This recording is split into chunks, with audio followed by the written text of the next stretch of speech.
Hey, in this lecture you learn about loops, and loops are very important. They are one of the fundamental building blocks of the Python programming language and of every other programming language as well, because loops are crucial. So what are loops? Well, loops are basically a way that allow you to execute a statement multiple times. So what does that mean? Let's say you have a bunch of files, text files, and you want to insert a certain string inside each of these text files. So you'd have to open those text files in Python by writing the Python code that corresponds to opening a file, and then you'd insert that string inside the file and close the file and save it. So there is some code that does this opening and inserting the text and closing the file.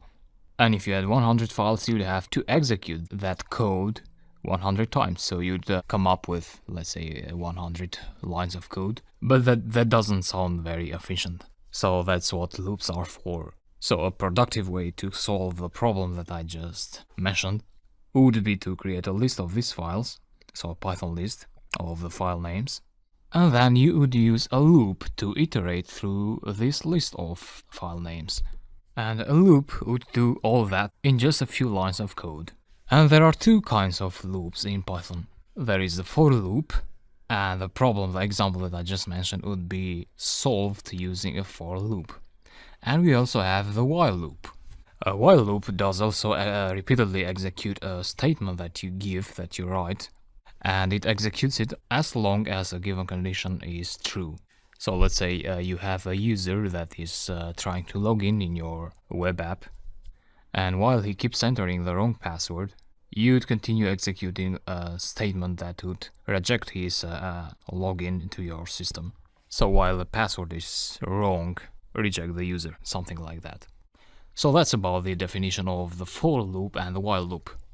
In the next lecture I'll show you the syntax of the for loop, and by also looking at an example. So see you in the next lecture. Good. Now you know the definition of a loop, and you know that we have for loops and while loops in Python. And in this lecture you will learn how to write for loops. Now a for loop normally iterates through a list of objects and applies some methods or some functions or some operations over each of these objects. The array that the for loop iterates through is not necessarily a list. It can be a tuple, sometimes it can be a dictionary, it can even be a string. So every object that is made of other simpler objects. So let's create a list first. Let's say emails is a list of 3 email addresses. So let's write some fake email addresses here.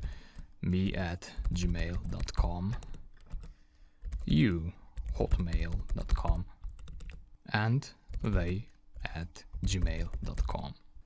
Now let's say you want to apply the print function to each item of this list. And the stupid way to do this would be to print out every item one by one. Let's say the first item, which has an index of 0, and then you do the same for emails with index of 1, and so on and so on. That's definitely not how we want to do it. So to print out these 3 items we use a for loop, and for loop always starts with the for keyword, and then you pick a variable, let's say email. So don't confuse the email variable with the emails variable, these are totally different. And for email in emails, so here you pass a variable that holds the list you want to iterate through, and press enter, and as you see here we got the indentation. So the line that follows the first line of the loop is always indented. So that means this line here that we will write belongs to this loop. So it's part of this block. And here is where we write the action, the statement we want to execute multiple times. So we want to print the email. So that is very straightforward and very clean and very readable. And let's execute this first before I explain it to you better. Save the script first and execute. And this is script 4. So we got the 3 items printed out on the screen. And I obviously got an @ wrong here, no problem. So what the code does is that you say for each item in the list emails, print out the item. And of course you can use every variable that you like if this is more readable for you. So for each item in the emails list, print out the item. Great. Let's do something more fancy here. I'll delete this line of code. And now I'd like to print out only the emails that have a Gmail address associated with them. So I don't want to print out any other item rather than the Gmail ones. So that means we want Python to make a decision. If it finds Gmail in the item, in the string, it will print it out. If it doesn't find it, will not print it out. So we want to use a conditional here, and that would be an if statement. So again, we say for each item in the list, if the string Gmail is in item, print out the item. So I'm sure this was easier than you were expecting. Let's save, Ctrl S, and execute. So we got only the Gmail accounts printed out. So again, we are saying for item in emails, and when we do this, Python grabs the first item of the list. So the first iteration is about the first item, and this item is temporarily stored in the variable item. Then while this value is stored in this variable, Python checks if the string Gmail is in that variable. So with the first item this is true, and that's why Python prints out the item. So it prints out me@gmail.com. Then it goes to the next item. If Gmail is in that item, it prints out the item. In this case, Gmail is not there, so it doesn't do anything, and it goes to the next item. So that's why we call it a loop. So the loop goes in and out, until the list is exhausted. So when it goes to the third item, to the last item of the list, the loop ends, and the output is generated, like here. And don't forget about indentation, so be careful and look here that we indent it under the for loop, and again we indent it under the if statement, because this indentation here is part of the if block, and this one here is part of the for loop block. So very readable code, and I believe very fun to write. I'll see you in the next lecture. Okay, before explaining the while loop, I'd like to introduce you user input. User input is a feature that allows your script to interact with the user. And with interaction, I mean when the user executes the script, so like when we call the script here, the script will ask the user to enter some input. Let's say they will enter a number, and the script will get this number and will process it, will do some operations depending on what we have written inside the script, and then it will return some result back to the user. And the user input feature is implemented through the input function. As simple as this, input, and here you can write some message that will be shown to the user. Let's say, what planet are you from? Just like that. Save the script and then go to your command line and execute. So this is script 6. And the program is asking us to enter some input. Let's say Earth. That's it. Here nothing happened, because we didn't do any other thing here rather than just asking the user to input some value. So let's do something with that value. But first of all, we need to store that value inside a variable. That would be a good practice. Let's say planet equals to the value that the user will input. So the planet will get the value that the user will enter here. Then we can do something with that value. Let's say we want to print that value. Planet. That's it. So let's execute again. Mars this time. So the program prints out Mars. Okay, printing is good, but let's go a bit more advanced than that. So I'll go to my script 2, and what I have here is a function. Let me delete this. So we had the function here, which we wrote before in the course, And this function gets the currency rate as input and the amount of euros which you want to convert to dollars. So the function then calculates the dollars given the euros and the rate, and it returns the dollars. What we will do now is get a value for the rate and a value for euros from the user.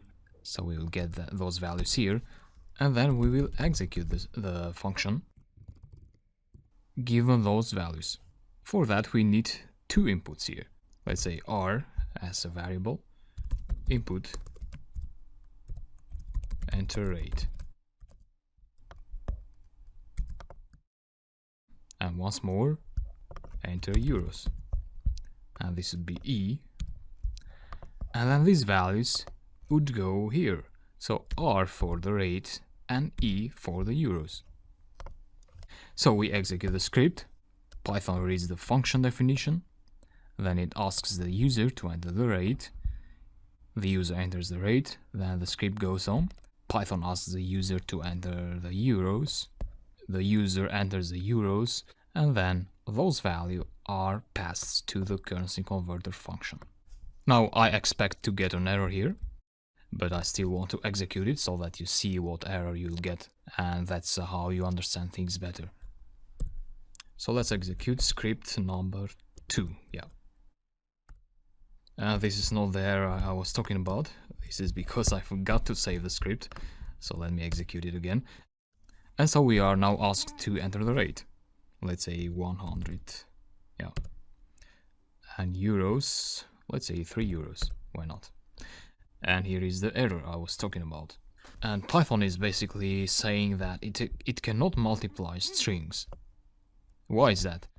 Well, that is because when the user enters the numbers here, as we did, the input function reads those values as strings. So it doesn't immediately read them as numbers, as we would probably expect. But there is a solution to that.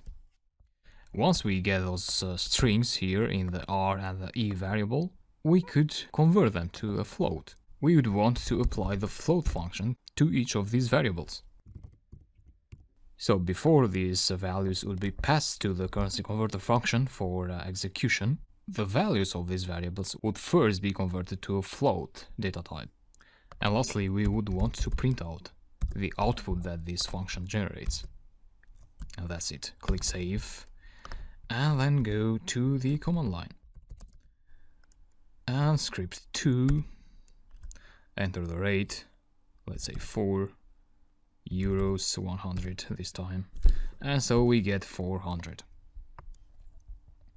So that was how you can make your script interactive, so that the script can get the user input, process it, and then returns an output. In the next lecture, I'll be incorporating the user input function while teaching you the while loop. So I'll see you in the next lecture. While loops now. You already learned about for loops, and we were able to execute the print statement multiple times using a for loop. For loops are used much more often than while loops, but while loops also have their area of application sometimes. And in this lecture I'll write a very small program that will demonstrate the syntax of a while loop. So let's start. A while loop starts with the while keyword. Let's say we want to write a program that will compare a password against the value that the user enters.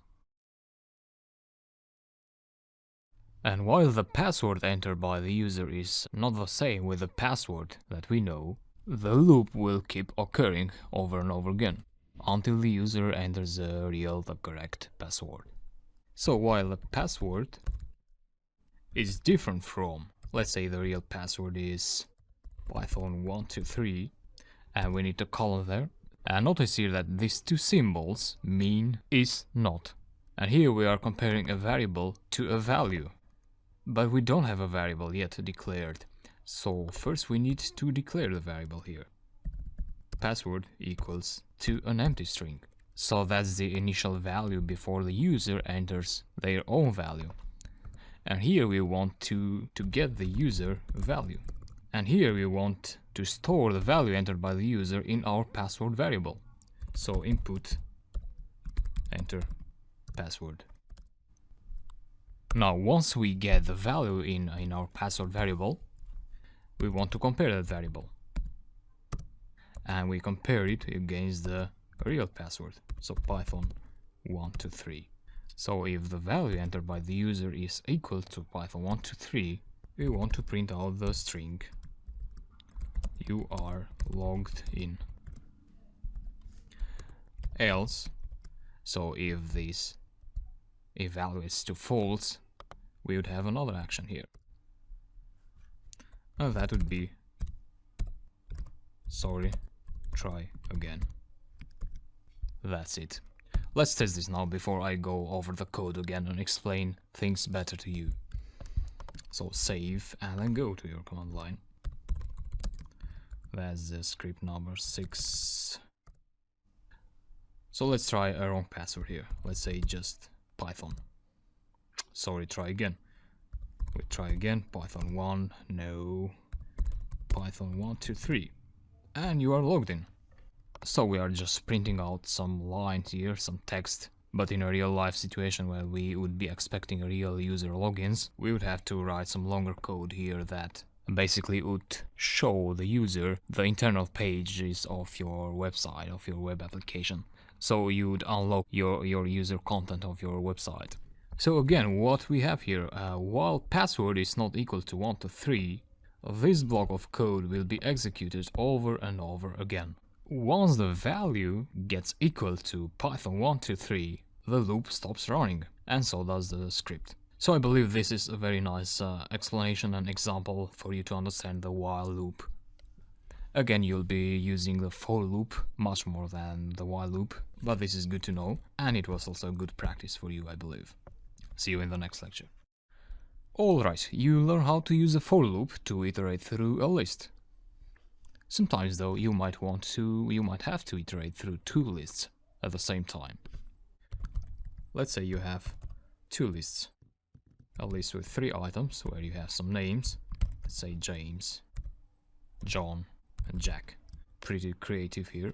And you also have another list. Let's say email, domains, which also has 3 items. It has Gmail, Hotmail, and Yahoo. If you'd like to apply the same operation to the items of both lists, you'd use the for loop in a slightly different way. So everything starts with the for keyword, and here you'd have to pass 2 variables. Let's say the variable I and the variable j. So for I, j in, and you'd use the zip function here. And there is where you put the names of your lists. Email domains. That's it. And here is where you write your actions, your operations, what you want to do with the variable I and j. Let's try to print them out first before we do something more creative. So this is how you print 2 variables at the same time. Click save. Go to your command line. This is script 7. And so you get both the item of the first list and the item of the second list. So that's how you use the for loop for iterating in more than one list. So let's move on.